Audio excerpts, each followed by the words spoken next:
So we have a very distinguished group of actors who are working on these issues at different levels, from the global to the national level and the subnational level.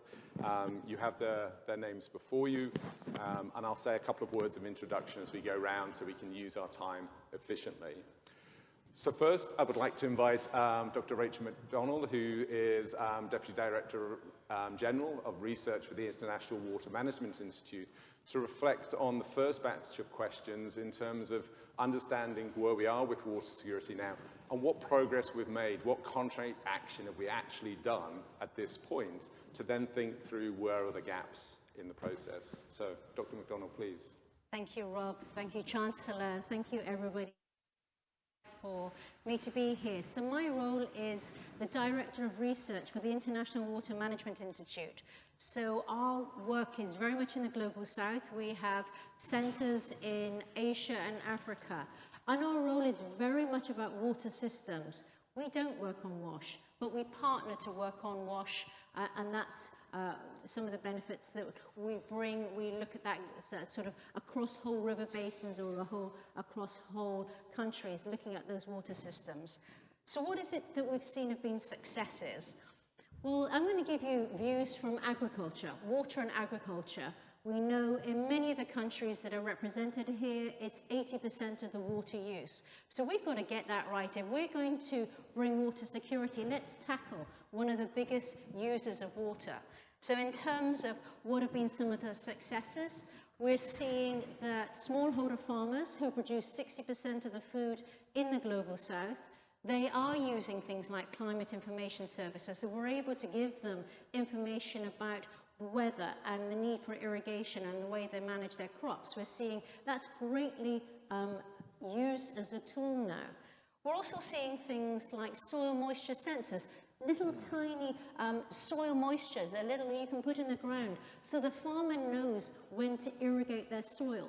And the great thing about these are color-coded, so it doesn't matter about the literary skills or the language skills of those farmers. They are able to then respond, because one of the things that comes through loud and clear about what we need for water security is increased irrigation efficiency, increased productivity of water and agriculture. So let's use those small technologies to help the farmers be more productive in what they're wanting to do. We're also seeing, if you read any of the nationally determined contributions, the NDCs from countries in the Global South, it's either food security or water security are the number one, number two risks in all of that. And so one of the things we're trying to do is to help those farmers and those communities respond to those the extremes that we're seeing that are impacting there. So increase data supporting crop insurance, supporting livestock insurance is helping. It's one of those success stories. It's incredibly important in Bangladesh and India and Pakistan in particular. So this is helping to deal with what we're doing. We're also seeing a major change in agriculture. Who is undertaking the agriculture? The feminization of agriculture in many of our countries is really impacting who's managing the water, what are the technologies that are able to use that water, and who are the training and the access to finance and the infrastructure. So what we're doing is we're working a lot more with women's groups, with community groups, on ensuring that the access to the new technologies in water systems for agriculture are tailored towards women, and we're seeing a real success there. The other area that we're seeing success in is in predicting droughts and floods. We are seeing early warning systems, they're coming through. At IMI, we're using AI tuning to really make as accurate as possible those drought warning systems and early warning systems, and we're rolling them out in many different countries. To be able to make good water decisions, you not only need to know what's going to happen in the next 5 to 10 days, which is what we get from our weather systems, you need to know what's happening in the next month, 2 months, 3 months ahead. And where we've been able to use artificial intelligence to tune it, we're able to work with water managers who are having to make very difficult decisions about the storage in their reservoir, or how they allocate water, or what they're able to do. By having much better access to early warning systems, we can be able to deal with that. I think in terms of what are the gaps, this week is symptomatic of a gap that we see in many water conversations, that agriculture is not here. But equally, because of the centre I work in, I spend most of my time in food systems discussions, and water is never mentioned. We have these two massive silos that are not speaking to each other. We need to find the language to broker this nexus.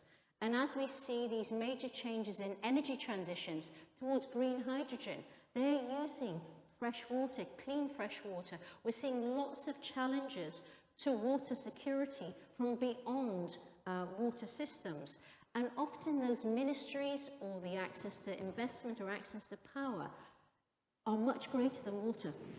And so there is this need to bring greater policy coherence. There's greater need for us to talk across those whether it's funding or investment or designing systems that can deliver water security and food security and energy security. As we talk through those things, we don't have the thinking, we don't have the framing, and yet we need to be able to bring that, because climate change is forcing that. Rightly so, when we can no longer hang around in those silos. So that's the sort of things that we're working on that I think is really important for water security, Rob. Thank you. Okay. Thank you, Rachel. I mean, that's a wonderful global perspective as we start, which is enormously helpful. And I think the point on agriculture resonates. It's certainly a gap in this room today. So if we move from the global and then sort of look at the subnational level, the REACH program's been working in Kitui County since 2015. We've had excellent collaboration with the county government over many years, and we're delighted today that His Excellency Augustin Wambua, who is the Deputy Governor, has been able to join us to reflect his perspective from the subnational level, the county government, the decentralisation, as we've heard through other aspects of the programme today. So I would like to invite the Deputy Governor to have his reflections, please. Okay, thank you. Our relationship with the REACH program started in 2012 in Kitui County, and there are several milestones that have been achieved. The first was the repair of the manual water pumps in the county, because mostly the pumps for the shallow wells, they were using that manual water pump, and the REACH program came in and assisted us in doing the water pumps. In 2015, the REACH program did another 66 boreholes, repairs, and equipping with the pumps. Most of them are solar, because the national grid is not connected to the rural areas in most parts. Then through the FCDO, USAID, and mainly in collaboration with one of our local universities called Southeastern Kenya University, which is based in Kitui County, we managed to map out the entire county on where we need to do the water catchments, especially the runoff water. You talk about water ponds, you talk about sand dams, and where we have sand dams, where we can do the samples. We have already have that, the entire county is already mapped, and the county is working on developing these phase-wise. Currently, we are doing around 2,400 at the county. These are the sand dams in combination with the samples, so that we can bring the water closer to the people. Again, through the REACH program, we managed to map out the wash and service delivery to more than 1,800 primary schools. And when we were discussing with Rob the other night, he was asking me whether we would like Kitui County to be the pilot for the same water, the wash programs for the early childhood development schools, where that's the mandate of the county governments. In Kenya, the national government takes care of the primary school and the secondary school and the university. But for the early childhood, is the mandate of the county government. So I promised now that I'll talk to my governor and we see whether we can be the pilot for the early childhood for these WASH services. But again, out of the health centers, I think we have the biggest number of health centers in the country with 309, mainly hospitals, health centers, and dispensaries. And out of all those, through the REACH program, we managed to roll out the WASH programs in 122 out of the 300. And the county government is taking over the rest. So the REACH program has really been with us. Those who attended the morning session, you heard about the water bill for the county. This was really supported by the REACH program, and it's at the final stages where it's going to be approved. And this led to what Professor Muma was talking about in the morning, about clustering this management of water resources in the rural areas, maybe grouping them geographically, area-wise, and then the county government coming in terms of financing some of the operations, not the entire thing, because as a county we cannot do anything, we cannot touch the county money without legislation. So that has to go through the cabinet at the county level, and then it goes to the county assembly for approval, so that we can operationalize that.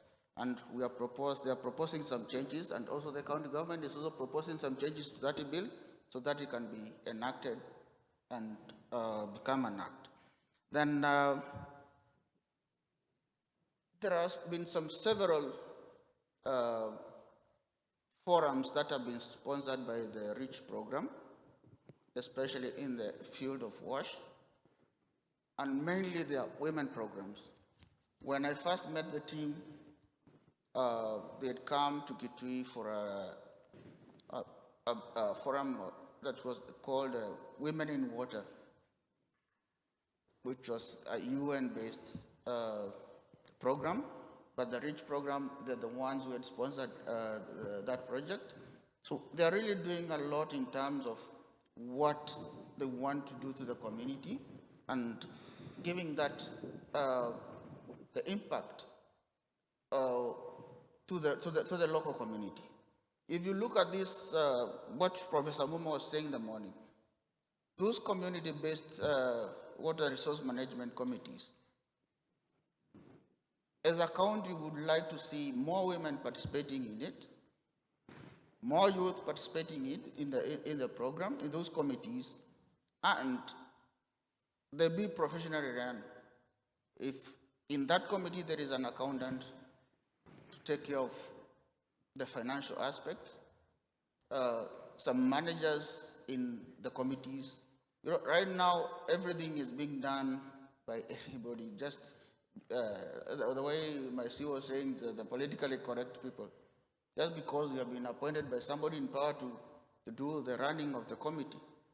But we want it to be professionally run so that we can have the value and give the service delivery to the people, the quality service delivery.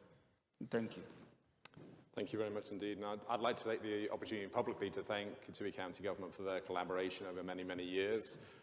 It's been enormously helpful for us, and I think it's great to hear that the County Water Bill may soon be passed, which will provide a legal framework for many of the initiatives we're trying to develop. So thank you very much. If I may now turn to Kit Goyle, who's the Regional Advisor for WASH Climate Environment for UNICEF, to give, UNICEF has been one of REACH's partners. As everybody is aware, we've had very good collaboration, and Kitka, who was formerly Chief of WASH in Ethiopia, has worked with us very closely for many, many years, so we're delighted that you can join us and give us your reflections, please. Thank you, Rob, and thanks to the REACH team for having us this week. I think it's now clear that every child on Earth is already affected by this crisis that we're talking about, of climate change. The environment is polluted. Biodiversity is lost.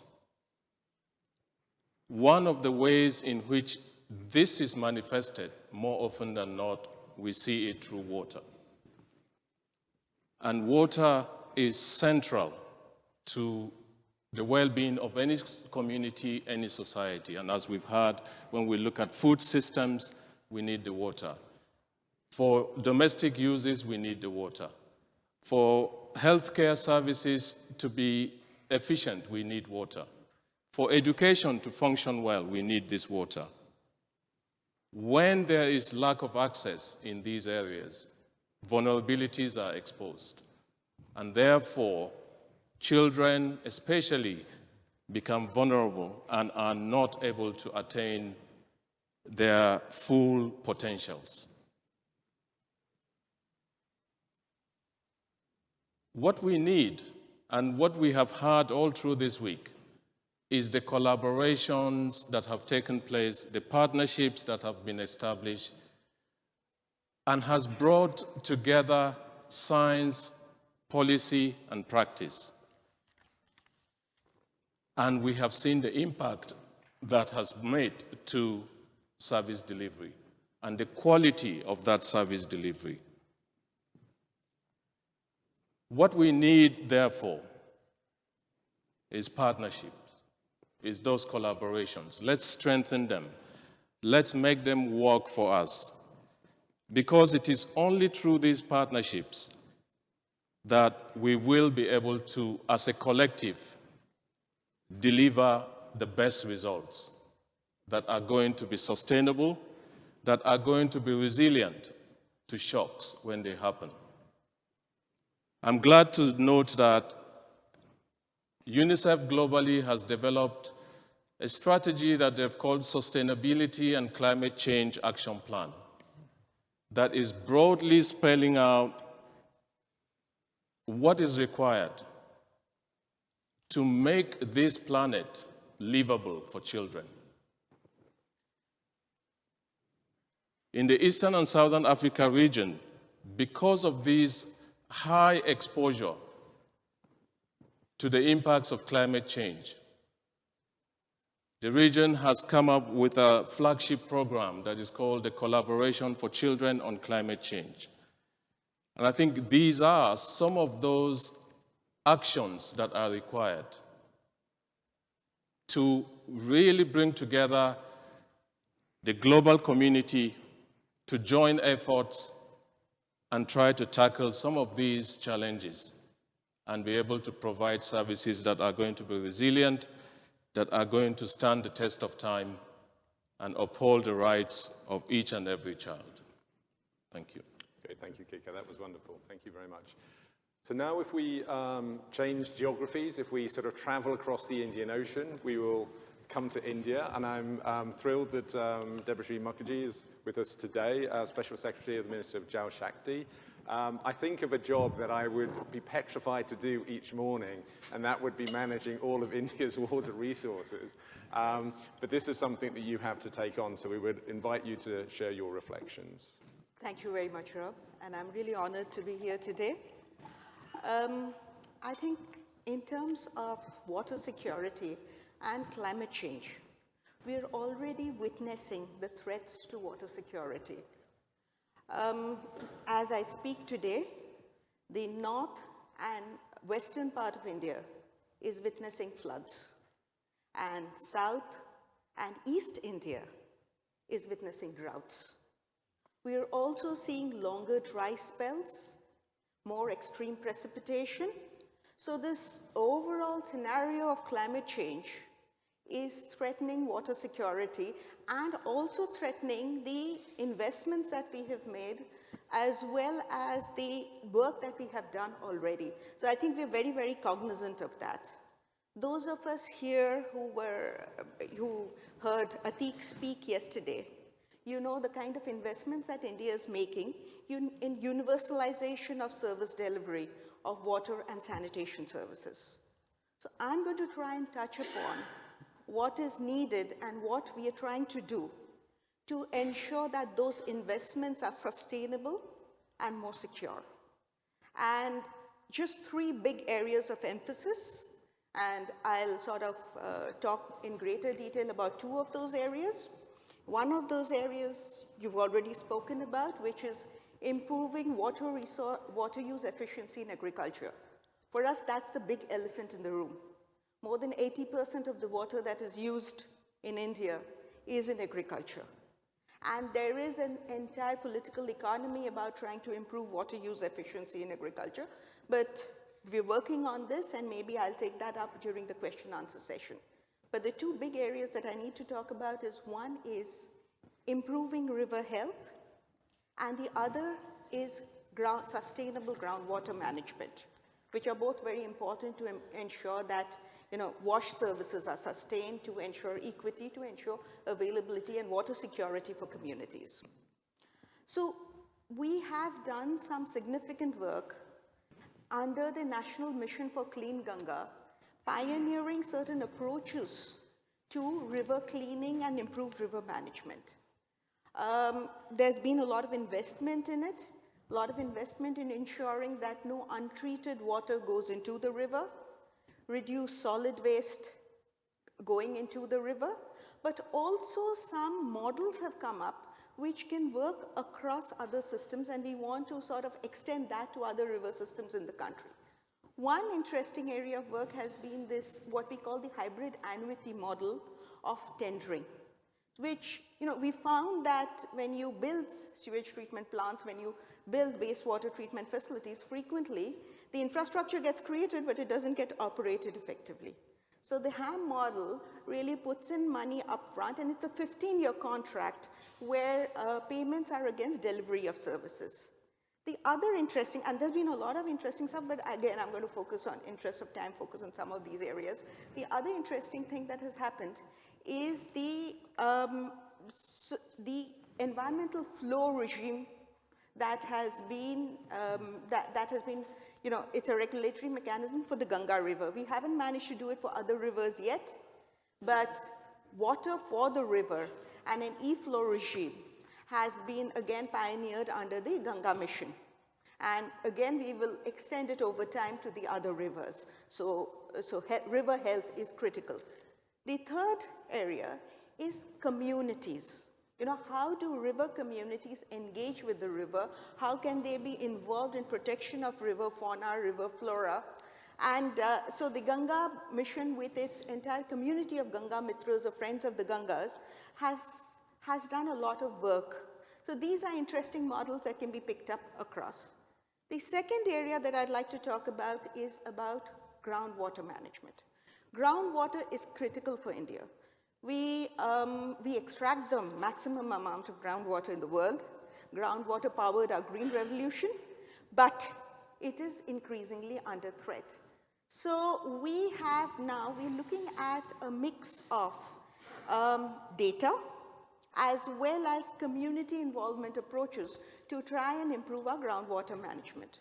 So the first thing is that we've mapped 25 lakh square kilometers, the entire mappable area of the country, under a national aquifer mapping program. So we know the characteristics of our aquifers, and it's easier to do the recharge and the MAR work. So that is one, and this is available to civil society organizations, state governments, everybody. So this mapping has been done on a 1:50,000 scale.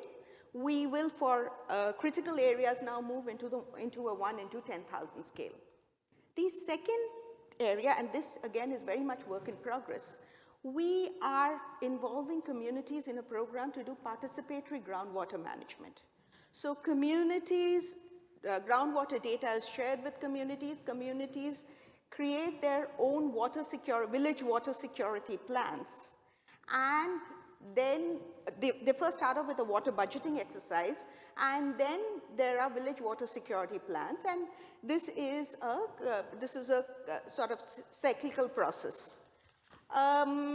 We started off with about 8,100 villages, but now we are trying to mainstream this, at least the water budgeting exercise, to the entire 700,000 villagers in the country, to try and make this a part of, if you do, my colleague who handles drinking water and sanitation at the national level, she said, look, what is going on?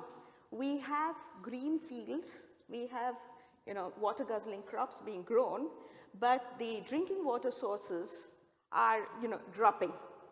So what is going on? So there is this entire sense of equity, and we are hoping that the village water budgeting will improve the equity in terms of access to water. Last, I'll talk about what we have is a national call to action every year before the rains to try and improve recharge and storage. So as Atik said again, we have this employment guarantee scheme, and the money from the employment guarantee scheme is used to, for 2 or 3 months every year from 2019 onwards, we call it the Jal Shakti Abhiyan, to get states, communities, everybody to come together to ensure that we are ready to store as much water as possible. Just the last point is that all of this, and governance and community action, all of that informed, but one of the things that I would like to say that a lot of these efforts are human resource intensive. And they cannot be done by the public sector alone. So yes, you need partnerships, but you also need sustained working with communities, because a lot of this work is about behavior change. So I think that is an area that we need to work on. What are the capacities that we have to affect behavior change? How can we nudge communities? What are incentives that are available to communities? So how effectively can community action be ignited, be catalyzed, and what are the tools available to us? So these are the questions that confront us. Thank you very much. We can already see some themes emerging here, even from Katui County to the national level in India. There are some sort of comparable, and for those who don't know their lakhs, 25 lakh, if I'm correct, is 2.5 million square hectares. So it's a huge volume of area that has been done. So that was great. Thank you very much indeed. So if we now move along and invite Dr. Rebecca Peters, who's International Water Policy Advisor for the US State Department, to give us some reflections. Rebecca, please. Thank you. Excellencies, Chancellor, and distinguished guests, thank you. It's such a privilege to be back here in Oxford. As Rob mentioned, I'm serving as Senior Water Policy Advisor at the US Department of State, and I had the great privilege of completing my DPhil here, working with Rob and the REACH program. I started in October 2017, came back to Oxford to defend my DPhil in October 2022, a little hiccup thanks to the pandemic, and now another year later I'm back here at the REACH conference having the opportunity to connect with you all today. If we might go back to the landing slide, perhaps. It occurred to me looking at this that in this photo here we see a bridge crossing the Buriganga River, and the text in Bengali reads Nodi bachle bachbedesh firye ambo shonardesh, or roughly, if you save the rivers, you can bring back golden Bangladesh. And I saw this image in October 2017, in the early days of my DPhil, and the text struck me because it really spoke to the way that water threads together our cultural, economic, and societal values. If we protect and save and restore rivers and ecosystems and societies, we can all collectively hope for a better future. This became the title of my thesis, and I'd say that my work with REACH and the lessons I've learned working with REACH over the past half a decade have really informed the approach I now take in my role working with the US government. Now in the US Department of State, my team leads the US government interagency, including USAID, Department of Defense, NASA, Department of the Interior, US Army Corps of Engineers, and many more to deliver on the promise of our policy ambitions. As we've discussed, water insecurity can lead to internal and cross-border population movements, aggravate human displacement during conflict and disaster, exacerbate gender-based violence, and serve as a barrier to the return after shocks. And one of the best ways that we can address water insecurity is through relationships. But these relationships do not happen overnight. They take years to cultivate through diplomacy, listening, and moments like this here today. Taking this moment for critical reflection on the promises and perils of water security is a unique opportunity. And I'm recalling the saying, if you want to go fast, go alone. If you want to go far, go together. And REACH has really shown us what's possible when we go together by changing the model of foreign assistance and putting research, evidence, and science at the forefront of our approach to policymaking. So to speak to one thing that I think is going really well is the elevation of water security in foreign policy. And I'm so pleased that in June of last year, our US Vice President, Kamala Harris, launched the first of its kind White House Action Plan on Global Water Security, which outlined our administration's approach to advance water security both at home and abroad.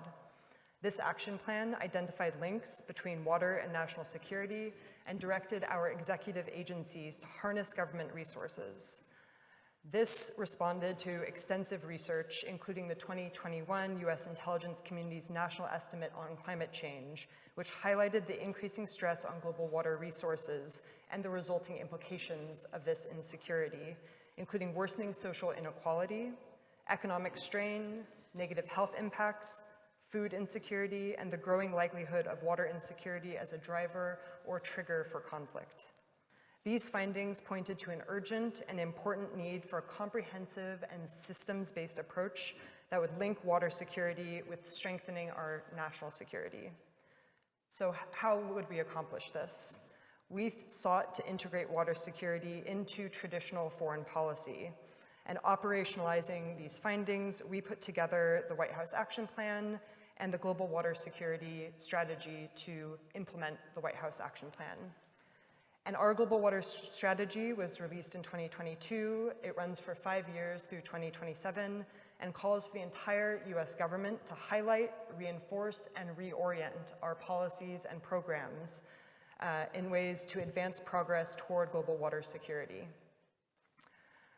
Together, the White House Action Plan and this water strategy elevate water security objectives to achieve improved social equity, economic growth, decreased risk of vulnerability to shocks, conflict, and instability, and build inclusive, resilient communities with improved health outcomes, reliable food security, advanced gender equity, and responding to the uncertainty and threats posed by our changing climate. We are putting our words into action. These are not just strategies and plans. Our government has announced $49 billion in investments to advance water security at home and abroad, and we will continue to deploy all available tools and resources to implement this strategy, including our diplomatic engagements, technical exchange, investments in climate-resilient infrastructure and services, elevating science, technology, and information at the heart of all that we do, and strengthening partnerships, intergovernmental organizations, and networks.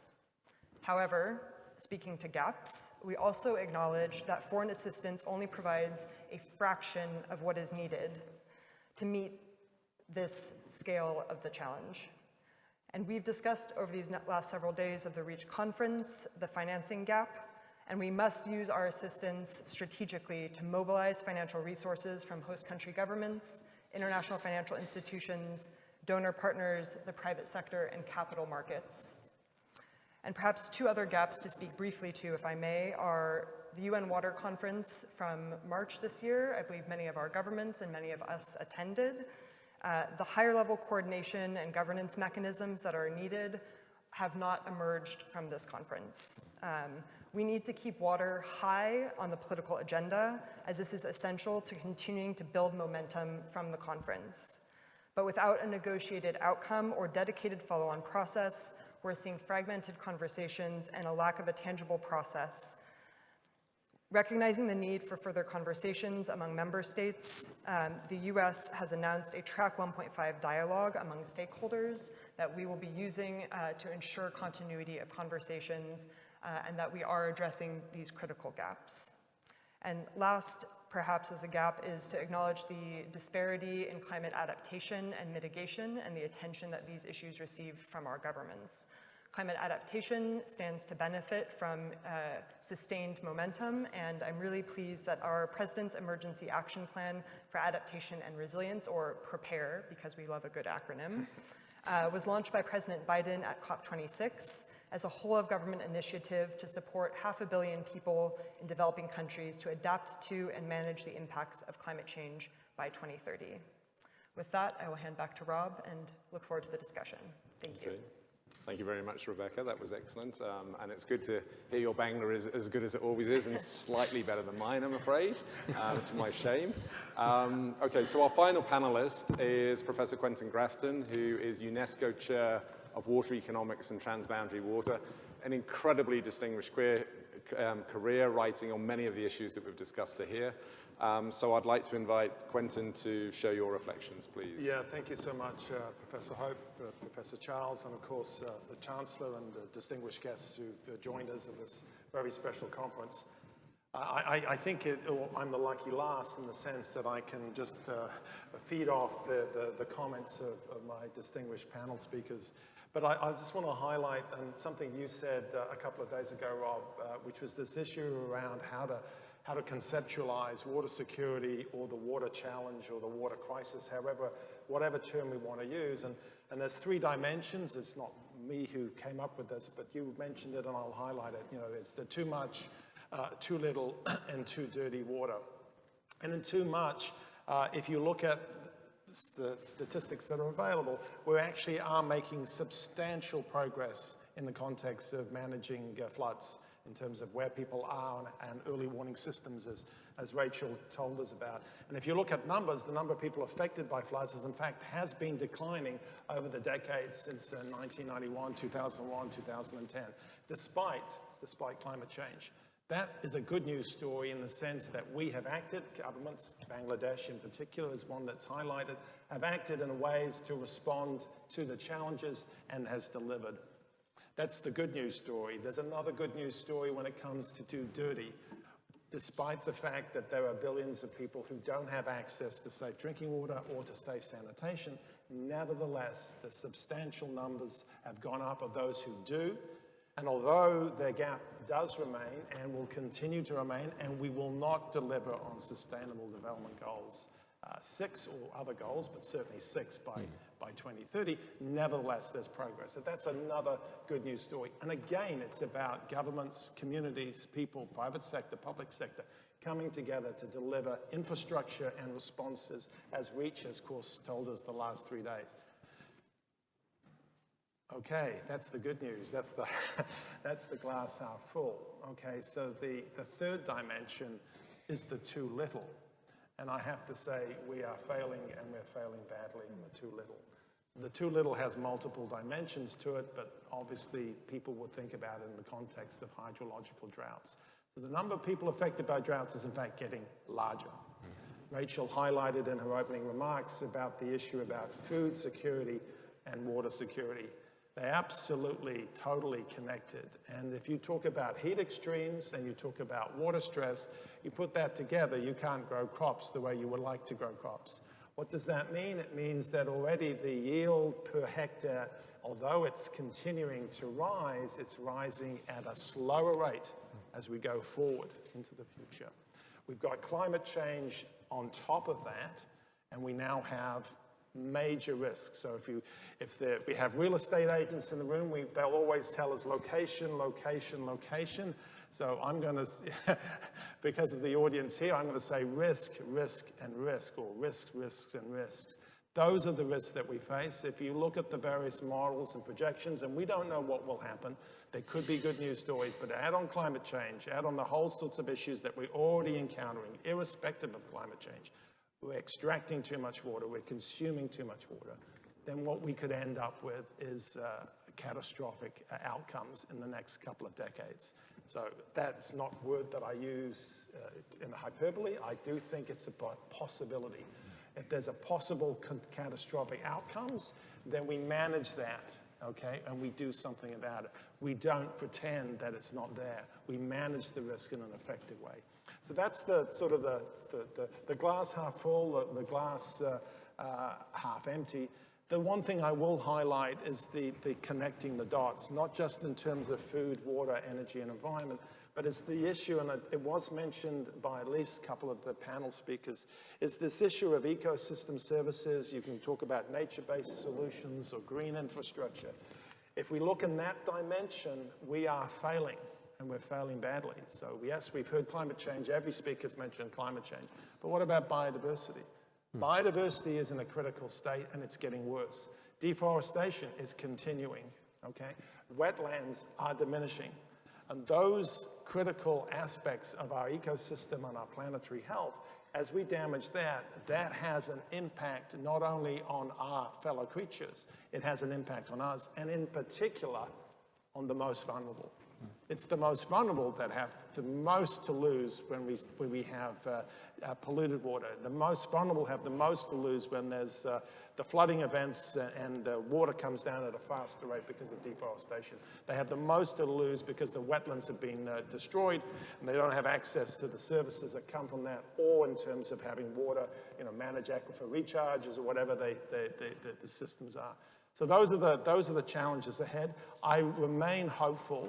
But I, at the same time, whether this venue here in Oxford or whether it's in New York or wherever it may be, nevertheless, these are critical risks, and we all need to do it in a collective way, collective action, whether the United States, whether it's from India, whether it's from Kenya, whether it's from whatever country in the United Kingdom or my country, Australia. We have to do it collectively.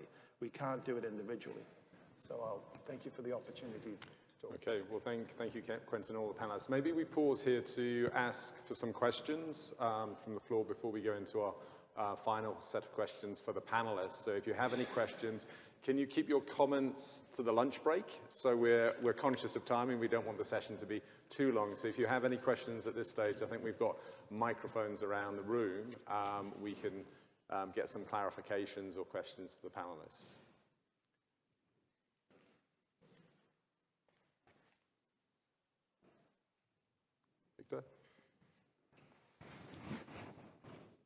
Thank you very much for your excellent presentations, each of you.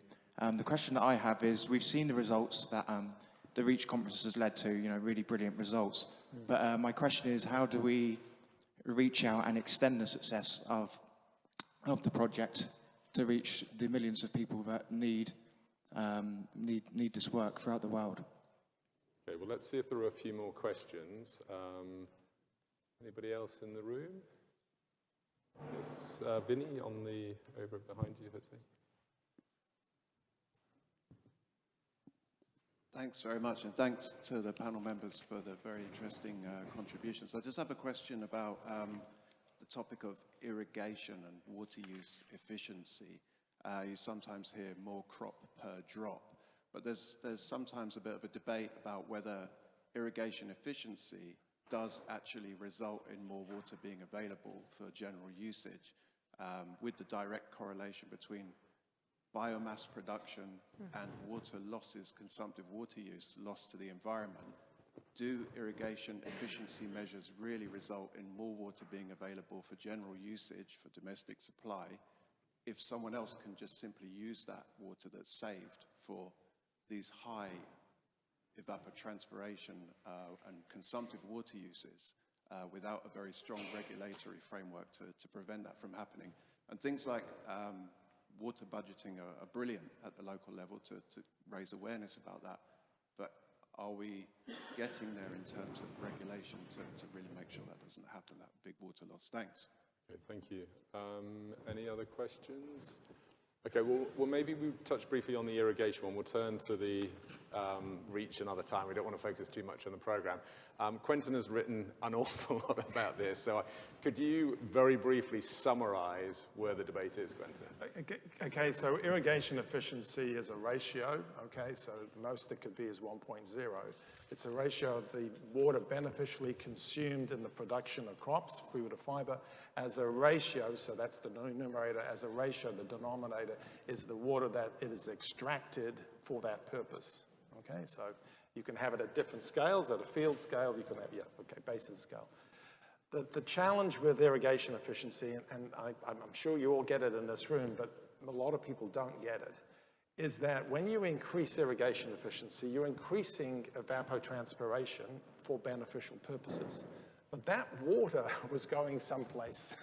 It wasn't going up into outer space. So compare that to energy efficiency, where we have heat dissipation. That's just total waste. When you increase energy efficiency, you're reducing that waste, and that's a good thing. When you increase irrigation efficiency, you can, in fact, reduce the return flows that go back into streams, and aquifers go back into groundwater. And some of that, and quite a lot of it, is actually very beneficial. So when you increase irrigation efficiency through subsidies or farmers that do it themselves, you have to be very, very sure you know what's going on in terms of the water budget or the water balance. And you account for that. And you undertake various measures to mitigate if there's a reduction in return flows, how you do that. So in the high-level panel, and then, of course, in the Sustainable Development Goal 6, there is this notion of increasing water use efficiency. By itself won't resolve these issues, and in fact, a goal by itself without the complementary aspects around it could actually be a retrograde step for all the reasons I've outlined earlier. Namely, you reduce return flows, reduce environmental flows, and you actually have a whole sense of consequences. So the bottom line is it can and typically is very good for irrigators. It can be bad for the environment, downstream users. You need to manage that. That's a collective action issue, and so you need to do it effectively. Blindly supporting increases in irrigation efficiency, ignoring the unintended consequence, the negative consequences, is typically a big mistake, and a number of countries have made that mistake, and there's been a lot of documentation about what the challenges are from that. Okay. I mean, I don't know if any of the panelists disagree with Quentin on this point. If there are any other observations from the panelists, I mean, invite you, Rebecca. I was going to respond to the other question. Okay, please. Thank you so much. I think one thing that comes to mind for how to continue to scale the progress that we've seen from REACH is really operationalizing it into foreign policy beyond individual programs like REACH. I would be interested in seeing, if FCDO or other governments were to have their own global water strategy, what would that look like?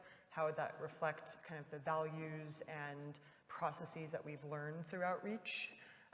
So that would be one area and kind of way to articulate water security into foreign policy and have a clear statement that can be shared and made sense of across interagency partners for how to operationalize the science policy water interface.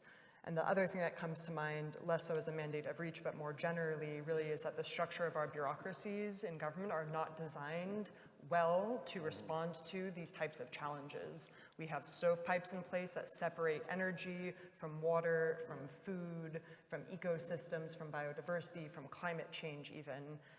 And this presents a tremendous problem because we can't realistically address these issues without a whole of government approach that reflects the ways that these problems are integrated in reality. Great. Thank you very much. Okay, well, let's move on because I'm conscious of time. So the second set of questions are really in terms of what next. So what actions need to be taken across scientific, political, investment agendas to address the sort of questions that we're looking at the moment, and particularly if the panel can think of the inequalities, what are those actions that would be particularly beneficial to the most vulnerable and deprived? And I'll suggest we go in the same order again. So Rachel, if you would be so kind. Thank you, Rob. I'm going to come at this on the science part of the question, if that's okay. And Rebecca's already mentioned UN 2023. What an important conference. All those difficulties that many in the room will have found with it. But there were also some really powerful statements that came through. And I'm going to give you two that sort of preface what I'd like to say. So the UN General Assembly President Kasap Korosi said, the water crisis is a systemic challenge. We need proactive science-based solutions for the water crisis. But knowing is not enough. We must apply, which is the strength of REACH. So that's one. But also the UN Secretary General at the end of the conference said, all of humanity's hope for the future depend in some way on charting a new science-based course to bring the water agenda to life. So no better to think about it than the best university of the world, Oxford, but we know that it has to be in many other universities and that. And part of the challenge that we see is that it is important that the global south sets the science priorities that are undertaken to bring global south solutions. And we could see that in REACH. I mean, the great strength of REACH was the whole framing and development and design of REACH was based on global south research initiatives. So at the International Water Management Institute, what we did leading up to UN 2023, we wanted to respond to this. In all those discussions that we were sitting in on, the Global South was just saying, yes, but your research priorities are not our research priorities. Why are we not in the room? Why are we not setting the agenda? So the IMI set up a series of 9 regional dialogues from Southeast Asia to Latin America to Central Asia to Southern Africa to Western Africa. And in those 9, each one was a 9-hour dialogue. We said to the people, the water security implementers who were present there, so there was water utility people, investors, ministries of agriculture, youth, all sorts of community groups. We said, what are the knowledge gaps? What is the research and innovation you want the world to undertake on your behalf to be able to help you address those water security issues? And it was fascinating. There was, of course, all sorts of different regional priorities and regional contexts. But what we were able to do was to distill those down into 8 research and innovation missions for us all to tackle. It gives us a framework on where that science needs to be going forward. And I'm going to give you them in a very schematic level. And if I ask you in the room, what do you think we should be doing research innovation, you would come up with them as well. So the first one was building farmers' resilience. The second was deliver sustainable, stakeholder-driven WASH. Yes. It was about increasing freshwater availability, but by using non-conventional sources, reusing water, desalination, using different types of water, not just what it is.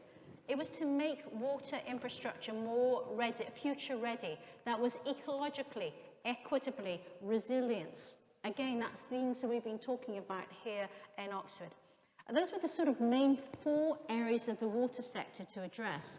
But what also came through in those dialogues, loud and clear, in every single one of those 9 regional dialogues, doesn't matter if it's Latin America or South Africa, it was the data barriers. We have to overcome data and information barriers, and many people this week have been talking about it. It said water decisions need to look at the future in terms of values, our different values of water, but also the trade-offs that need to be made. Water decisions can't just be about water. It has to be about those other things. They want to deliver good water governance. How many times have we heard water governance, both this week, but also for the last 25, 30 years? We still haven't got it right. We need research to say, what is good water governance? What do we need to bring in terms of that? And of course, it was all about how do we undertake research that helps those implementers, those water security implementers, adapt to future water regimes and risks. We don't know.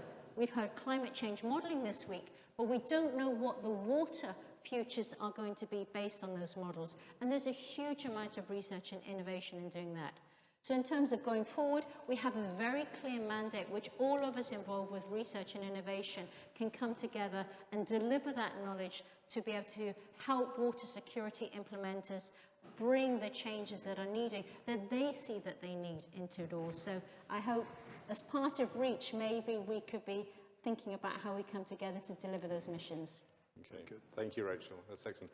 So if we turn to the Deputy Governor, I mean, he has a political mandate for these issues. So in terms of the dialogues and the priorities, it would be wonderful to hear your reflections. Okay, Rob. One thing that is coming out of this forum is that we need to build resilience against water insecurities, and especially in the dry lands where water is scarce. From my county perspective, the entire region is either semi-arid or arid.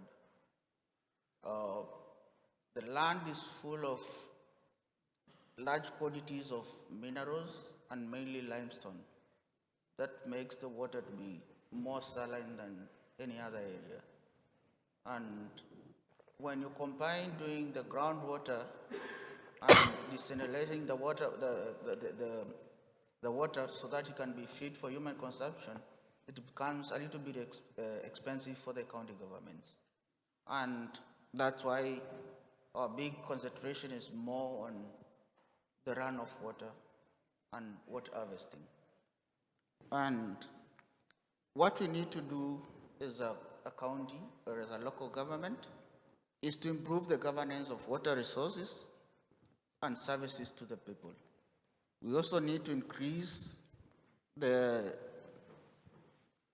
amount of that clean water which is going to be given to the people. We need to increase that service by giving maybe being very efficient in what the service delivery and also in the water delivery. In the urban areas in Kitui County, as my Minister for the National Government for Water will tell you, we have a very big problem with non-revenue water. There is a lot of water which is lost along the way. We don't know where it's going. Studies are being done on what is happening. As a county, I was discussing with her right now about one project where we want to do digital meters so that we can monitor the entire pipeline from the source to where it's going. The third one, what we need to do is to improve efficiency and equitable distribution of good quality water to the people. We also need to improve the collaborations that we are having, like what we're having right now with the REACH program, with the USAID, with the other development partners. We need to improve that so that we can bridge the gaps. As I was saying yesterday, the budgetary allocations for the counties are not that much.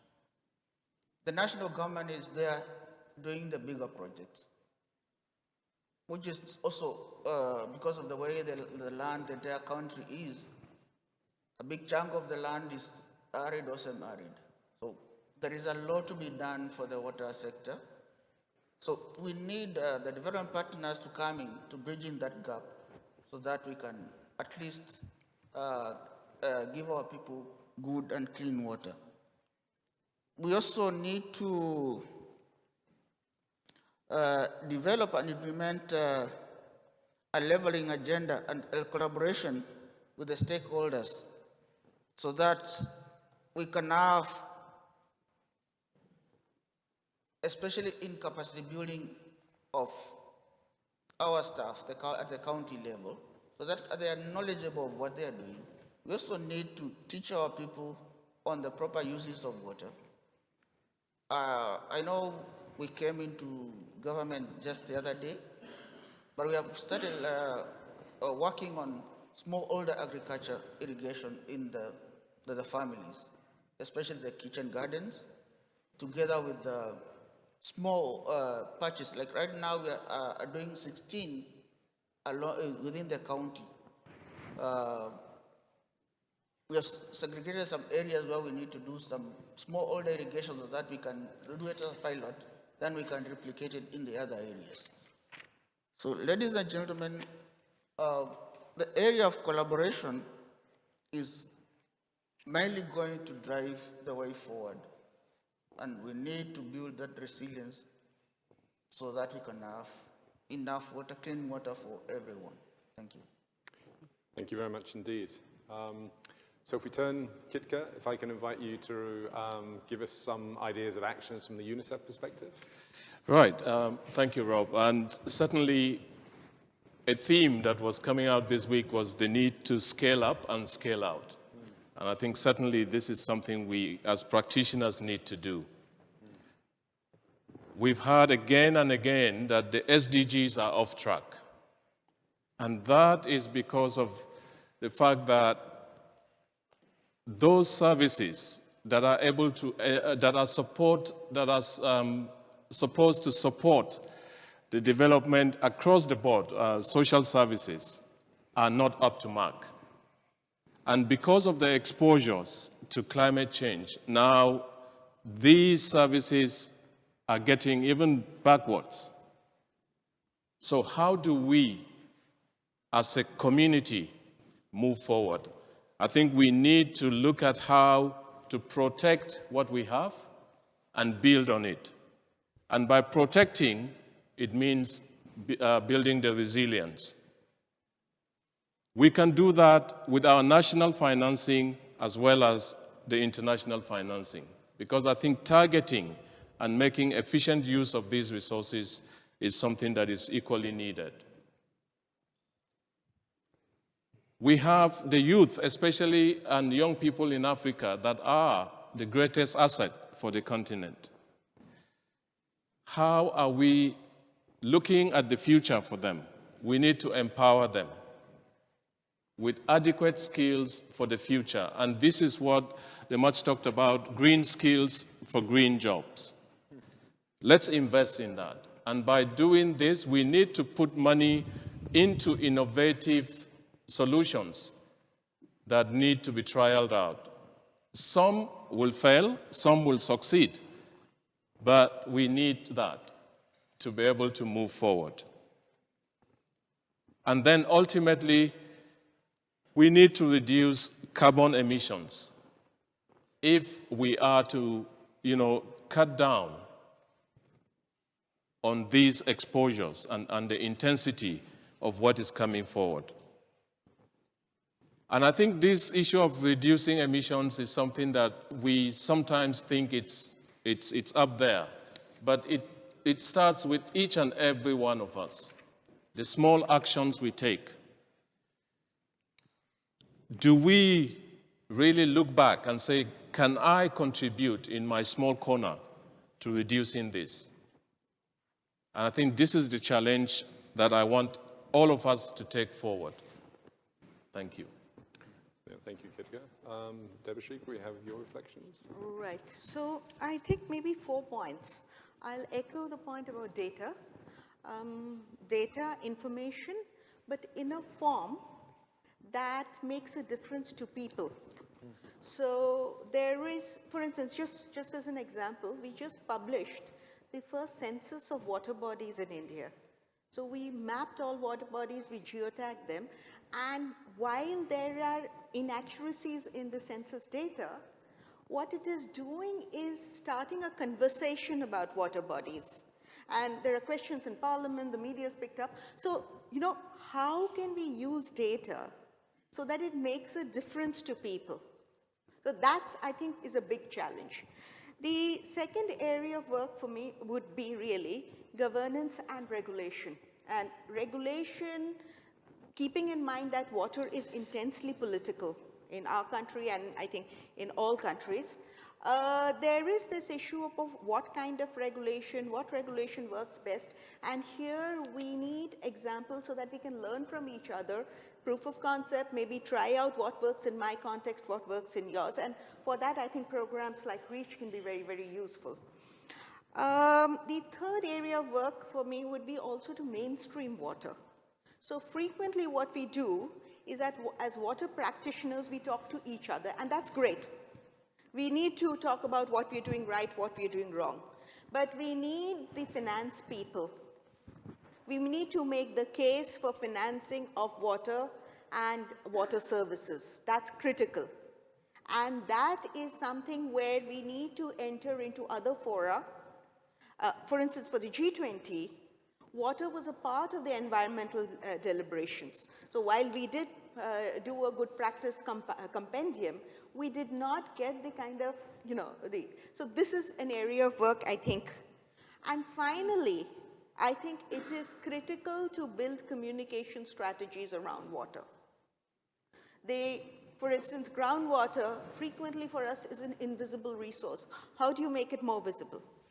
So communication strategies targeted communication strategies, building partnerships, getting media on board. So for me, these would be 4 major areas of work. Okay. Yeah, that's great. There's an awful lot to think about there, but that's clear direction in terms of what we do next. Rebecca, can I turn to you? Thank you, Rob. You know, here on the screen, we see from UK International Development Partnership, Progress plus Prosperity. In the US, we talk about diplomacy, development, defense. In order to achieve scale, we need to shift from a 10% incremental approach to 10 times.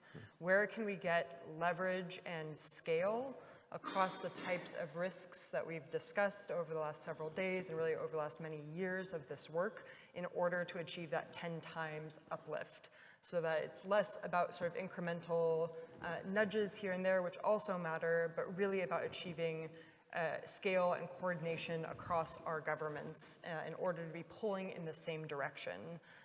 Levels of donor coordination matter a lot, so having publicly articulated strategies would make a big difference in being able to move in a shared direction, identify where our resources are going and why at the basin scale, at the policy level for particular programs, and ensure that we're all moving in a shared direction here.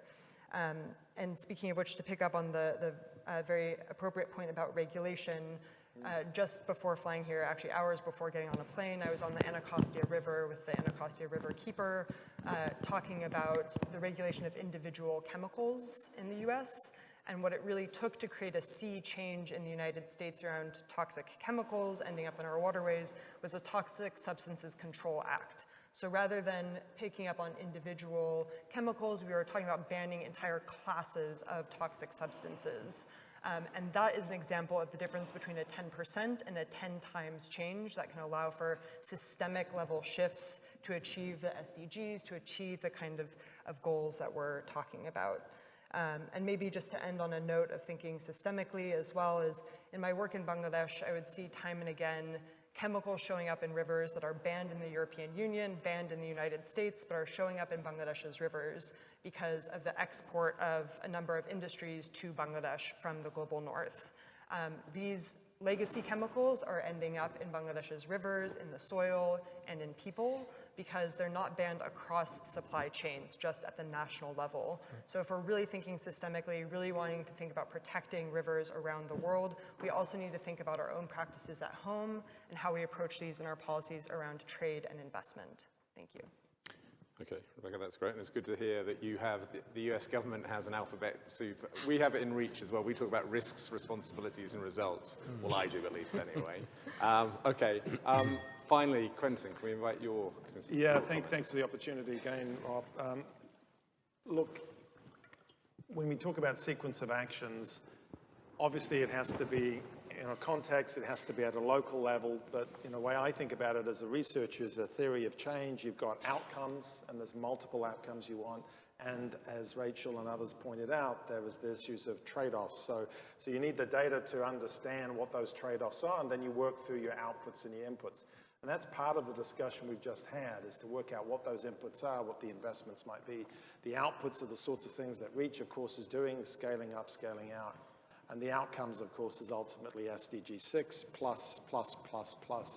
But the challenge, I think, is to try and put it all together, is to try and connect those dots. And it's very hard to do. You know, we may be, you know, water experts in some sense, but, you know, we're not going to be experts in all sorts of dimensions here in the context of whether infrastructure or politics or how those sausages are made, so to speak.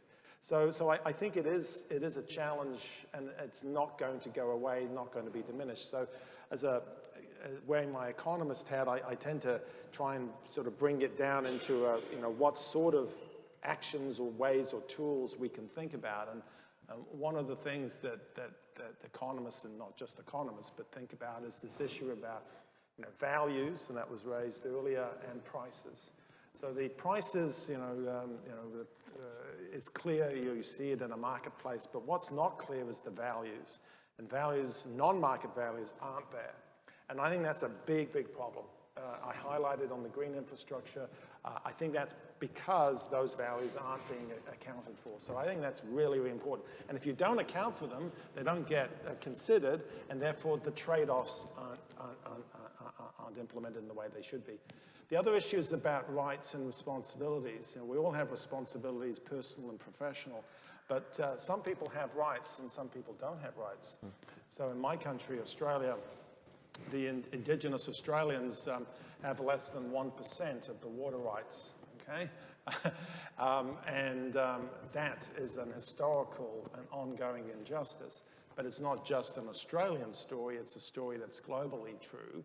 So who has the right to pollute? Who doesn't have the right to get fresh water? All of those sorts of things.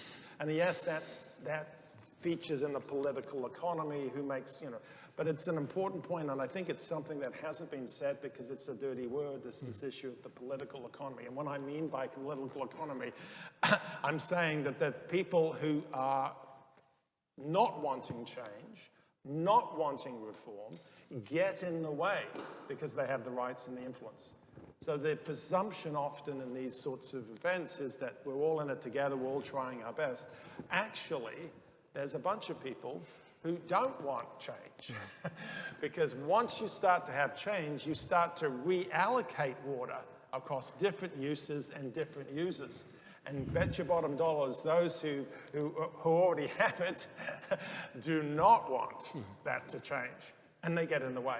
I mean, the obvious one is, you know, in terms of the energy sector, we see it in the oil and gas sector, but you see it also in the water sector. It's true. So I think it's something, if we want action that leads to outcomes, we've got to recognize that, don't be naive, understand there's people getting in the way, preventing reform, et cetera, and try and work around it as best as we can. Great, that's fantastic.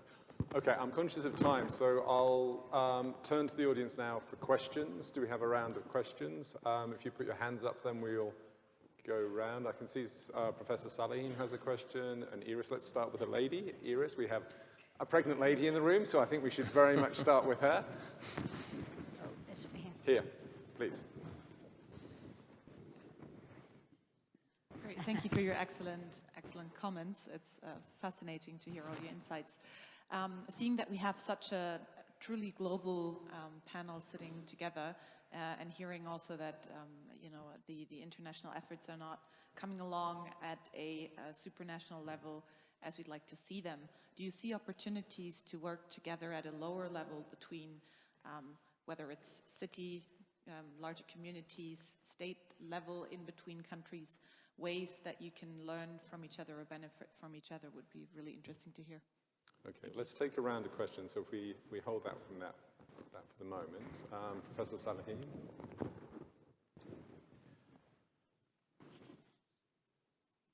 Really fascinating session. Thank you so much. So I think in the beginning we heard about the disconnect between agriculture and drinking water, which is very much, in your opinion, missing here. But I think we also heard the answer from another speaker, a systems approach, from Dr. Rebecca Peters. So, and then we heard about UN, 2023 conference. And if I remember it correctly, in the background statement, even before that event had taken place, so a few words were emphasized. Systems approach was one of them, and the other one was innovation. So I was involved in the preparatory meeting, for the Bangladesh delegate, I still remember. But when they came back, I didn't get much feedback on this systems approach. So whether it was discussed there in the UN Water Conference, to what extent? So if you can shed some light on, light on it, and also your views on, how we can use this systems approach to add, to bridge this gap between, agriculture and drinking water. And it's pretty clear that, so when they are using the same resource, it becomes essentially linked. Thanks. Okay, thank you.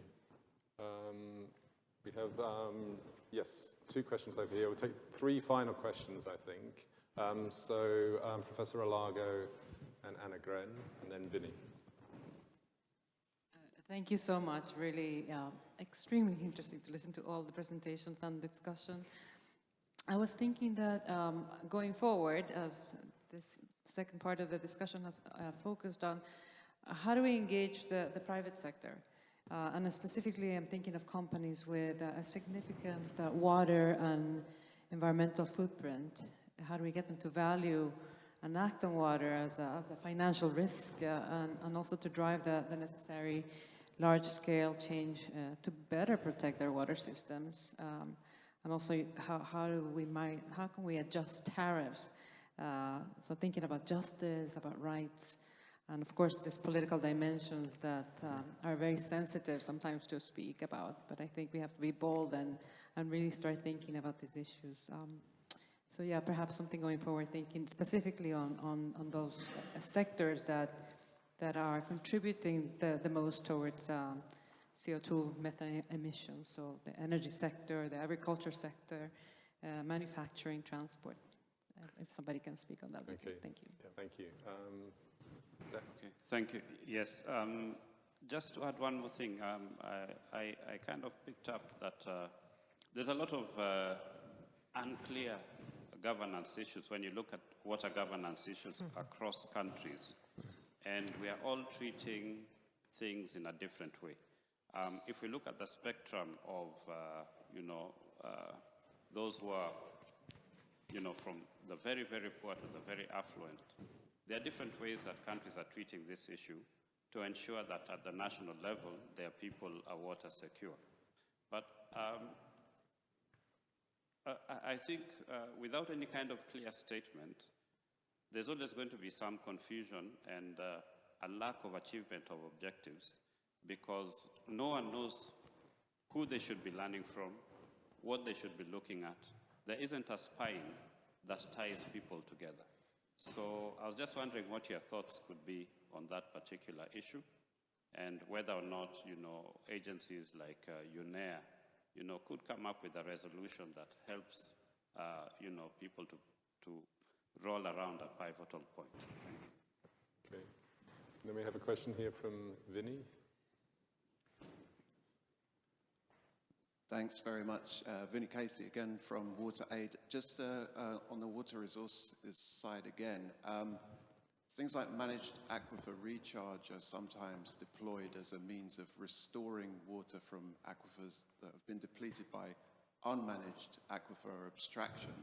Are you aware of any of the very latest developments in techniques for managed aquifer abstraction, which obviously comes with a lot of political sensitivities, but is perhaps the most immediate way to resolve the issue of aquifer depletion? So it's managed aquifer abstraction rather than managed aquifer recharge, which is just a kind of curative measure to a symptom that has a deeper cause, I'd say. Okay. Thanks. Okay, thanks for those questions. I mean, just on that one, we have Professor Alago, Professor Salahin, and Professor Martin in the room. So we have three people here. If you don't know, there are people in the audience who might know. So we just bear that in mind. So I'll invite the panelists. This will be the final comment. So if you want to pick one of the questions, not all of them, please, just take it in turns. And maybe we'll just go in sequence. So if I invite the Deputy Governor, if there's anything there that you'd like to reflect upon from the questions you heard. Okay, that's fine. Debbie? So just responding to your question, I think getting organizations together is a good idea. So one of the things that we're trying in India right now is to set up, we have set up a national alliance of river cities. So help river cities. It's about good water management. It's about managing urban flooding. It's about groundwater management, and also helping cities to access financing for the work they need to do for good water. And we want them to integrate that also with their cooling plans in the context of climate change. So bring a lot of things together. And so the central support will be available to cities, but Cities come together voluntarily based on the services that are provided. So possibly this is one way to go forward. Okay, fantastic. Yeah, to my mind, I guess learning exchanges, as we have seen, are very, very solid ways of really bringing learning across different contexts and dimensions of work that would be beneficial to the sector as we go in.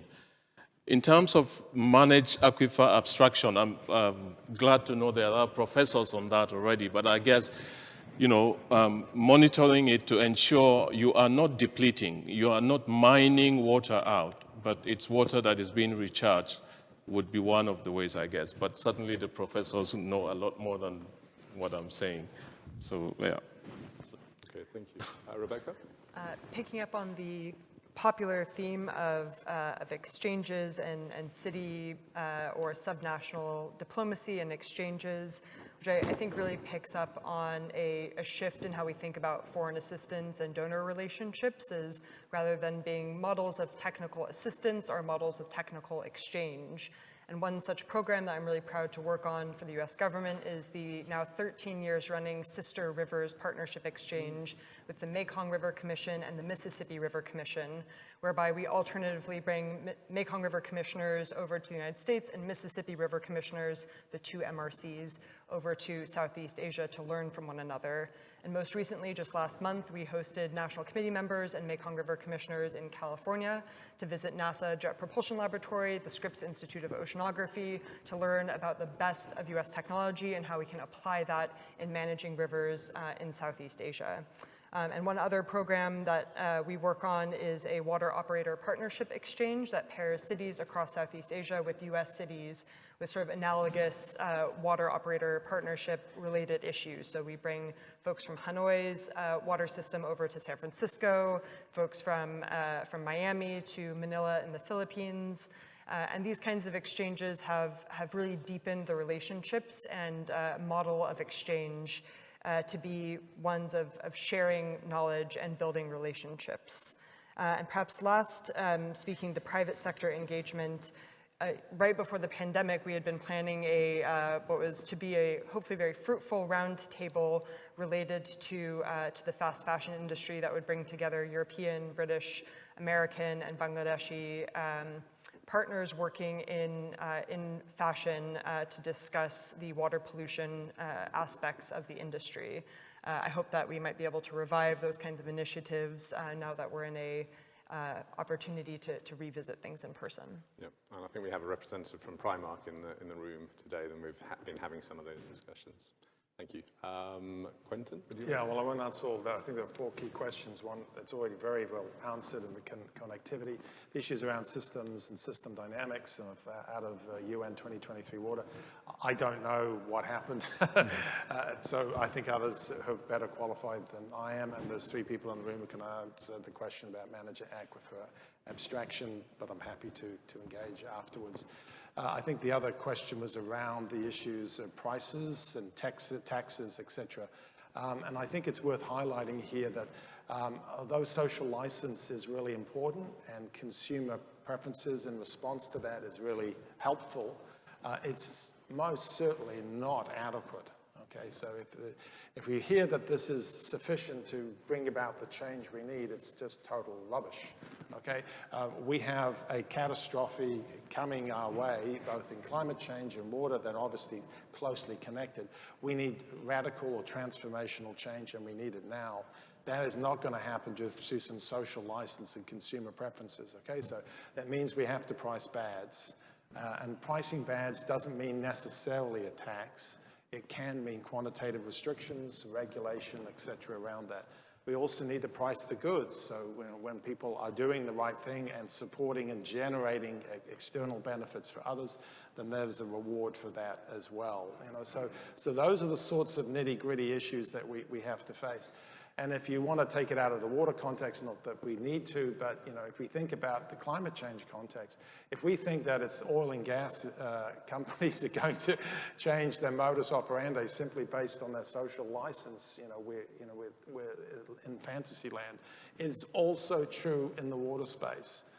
So we actually have to we as a collective action, make a determination what we want, what outcomes we want, and then work from those outcomes to deliver that through the pricing, the valuation, all of the above.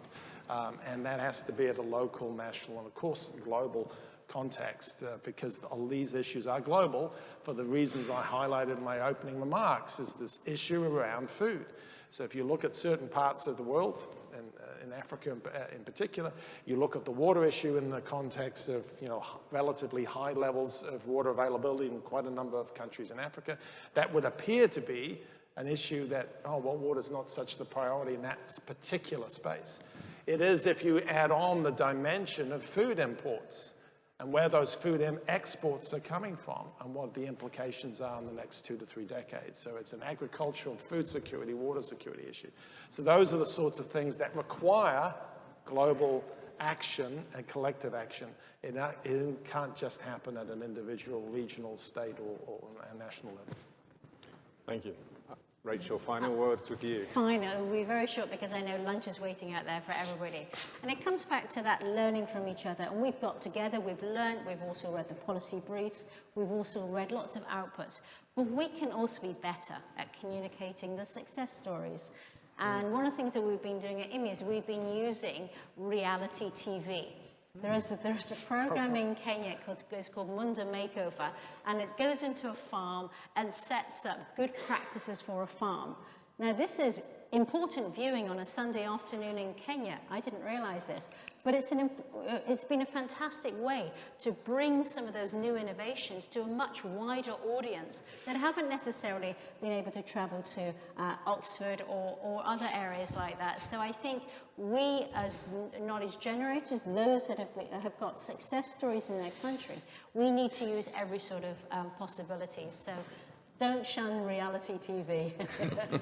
On that very low note, I pass back to you, Rob. Well, I wasn't predicting that would be the outcome of the session. It's always interesting. Okay, so at this point, I think we should thank our panelists and allow them to go back to their seats. Thank you very much indeed. Thank you.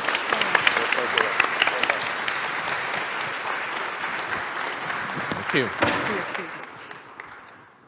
Right, so we're very, very privileged that Lord Patton, the Chancellor of the University, has kindly offered to make some sort of concluding remarks. He knows more than the average person about water. I've spoken to him enough times to realise he has a great interest and passion for the water, and he's spoken at a couple of our events in the past before. So, Lord Patton, the Chancellor, please, the floor is yours.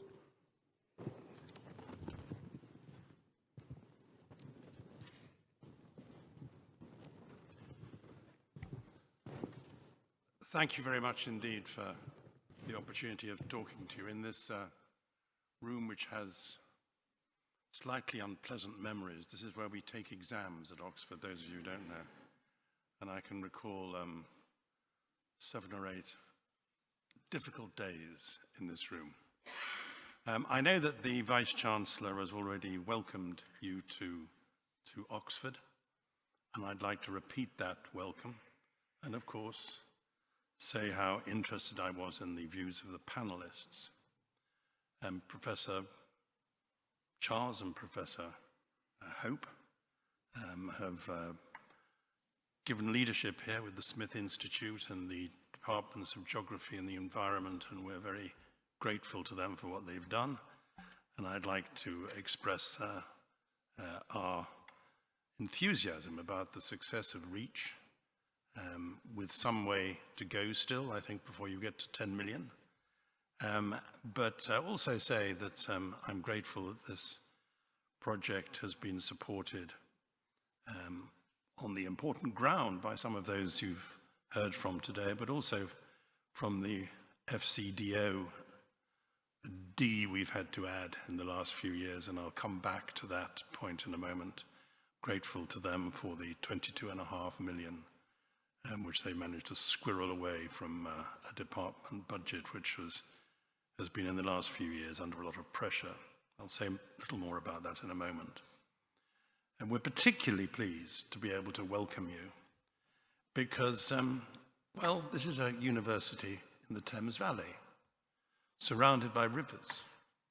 though Professor Charles has assured me that you can swim in several of them, but she doesn't recommend putting your head under the water for too long. So while we're in the Thames Valley, while we're an English, a British university, that's not how we really think of ourselves. We think of ourselves as a university for the world, both in terms of those we teach, the undergraduates, and in terms of our graduate programs and our research efforts. We have large numbers of our own academic staff working in Africa and Asia on issues like the one which you've been talking about this week. And it's an important part of the contribution we make to research across the board.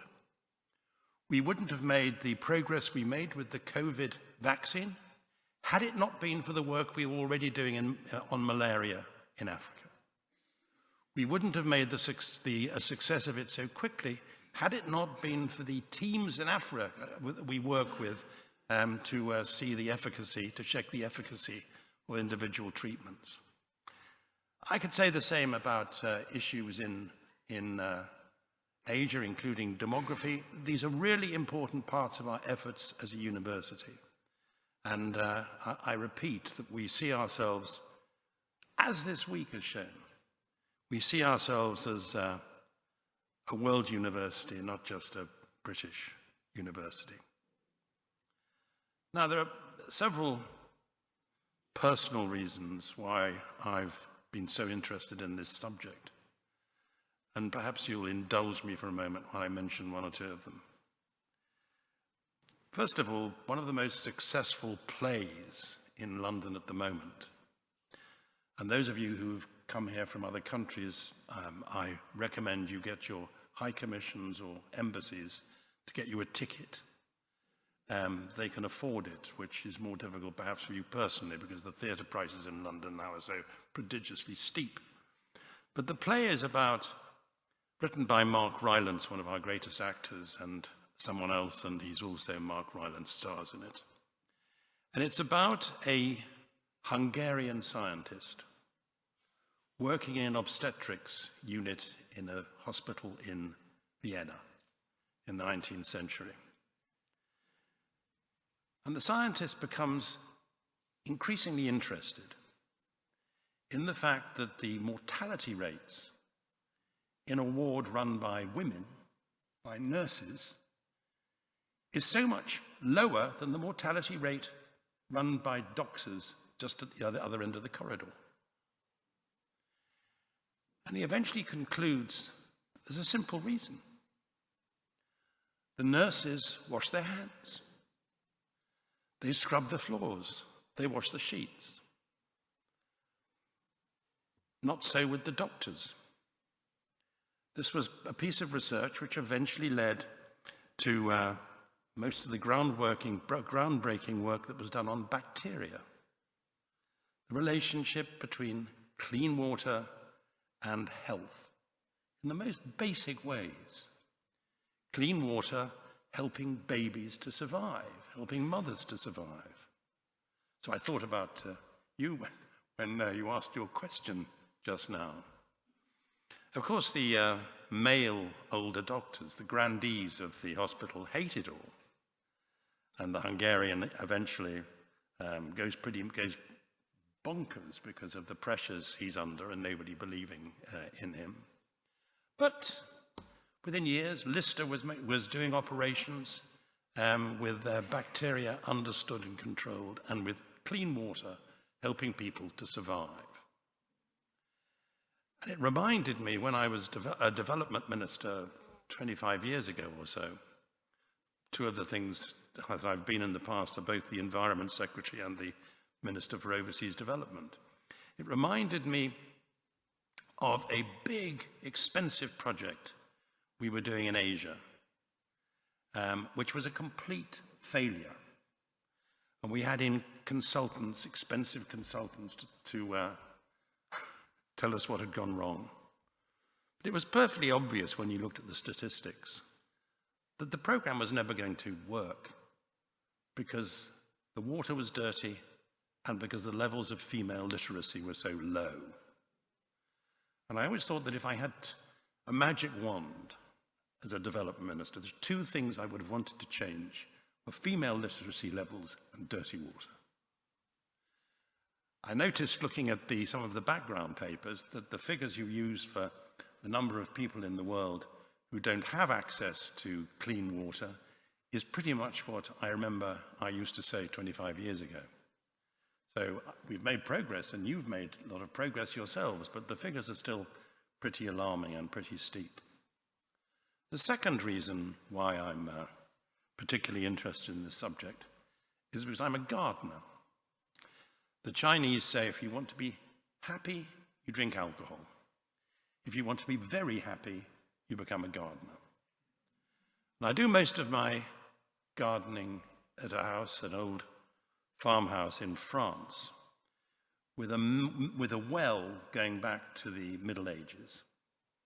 In the last 20 years, the water level in my well, fed by underground aquifers, the water level in my well has gone down by 1.5 meters.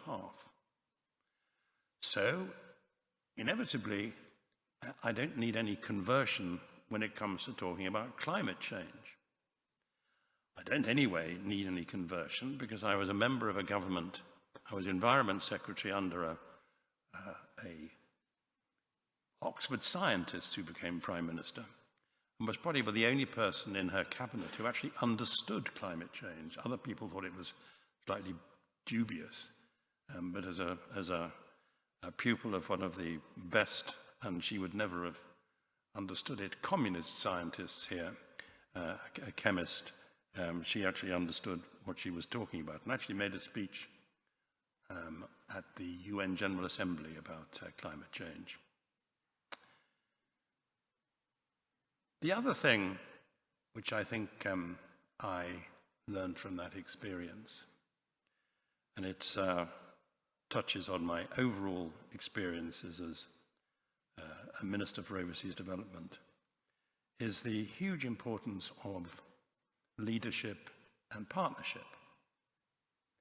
Now, you were talking about issues which I recall being common right across the board, talking about data cooperation, about engineering issues, about inequities. And inequities in water policy are an issue we have in this country, where a privatized water industry has spectacular dividends, but rather less investment in water. And people face bigger bills, and it's the same, I know there are issues about inequity in other countries, whether richer farmers are being helped more than poorer farmers. But the issue of leadership and partnership, I was always struck by very forcefully when I was a British minister with those responsibilities. And we've seen examples of leadership by some of those who are speaking today. We've seen examples of leadership in some of the countries represented. I notice the extraordinary leadership provided by the Prime Minister of Bangladesh in relation to some of the schools that have benefited from the REACH program. Leadership involves rich countries as well as less rich countries. And it's very important that rich countries don't fall down on the job either morally or politically. It's not impossible for the world to get together to deal with really big environmental problems. We did that, and it's not such a big issue, perhaps, but we did that with ozone depletion. I chaired the conference when I was Environment Secretary to strengthen the Montreal Protocol and deal with chlorofluorocarbons and halons and so on.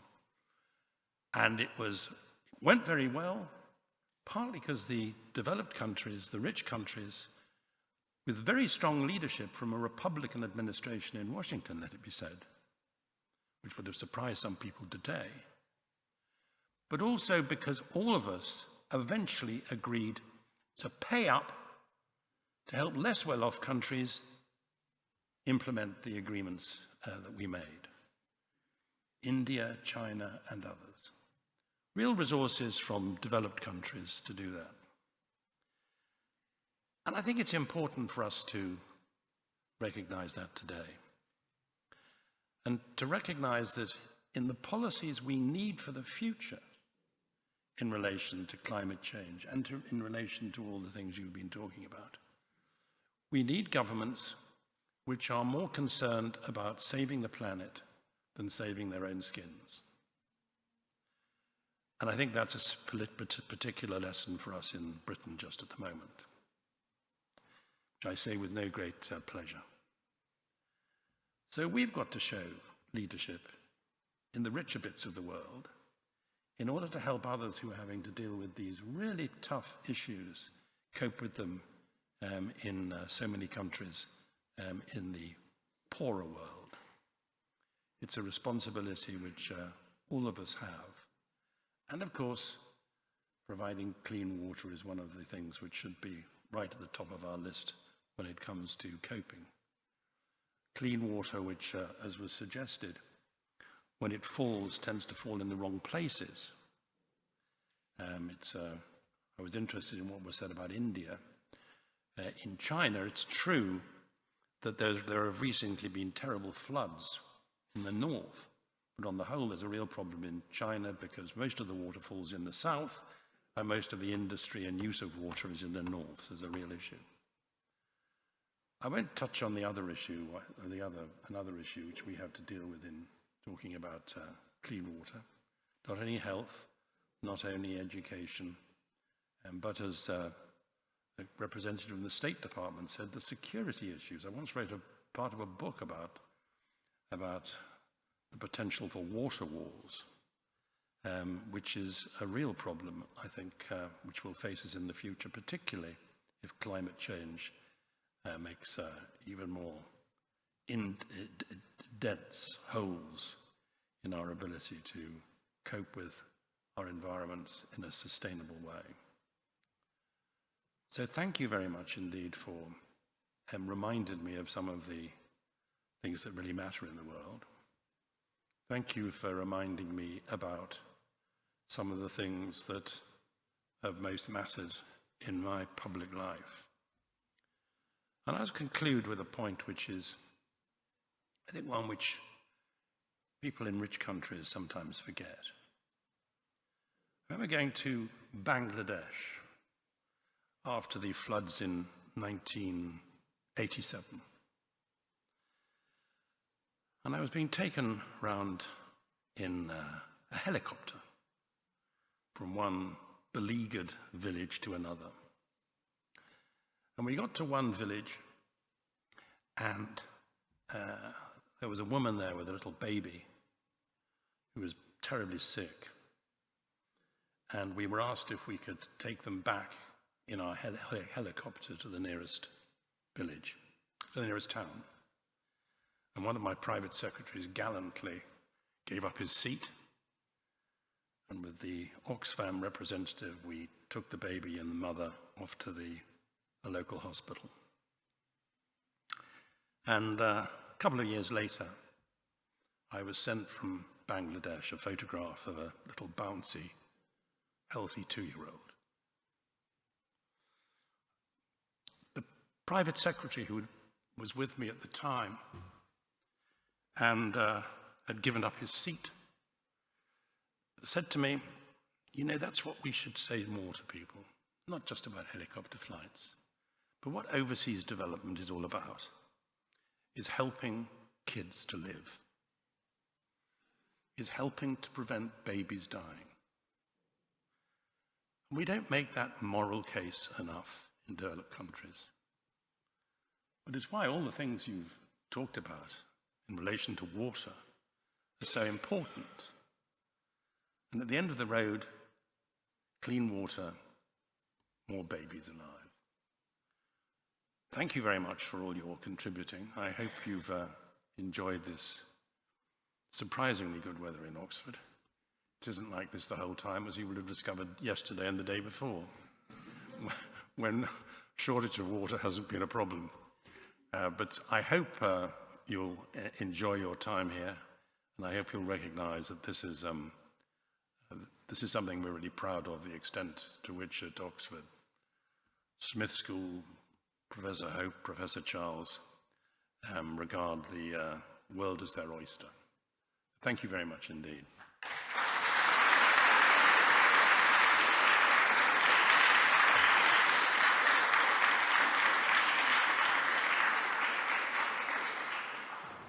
Okay, so I believe lunch is served in the usual place. Thank you all again for attending, and we wish you all very safe and comfortable journeys back to your respective homes. Thank you.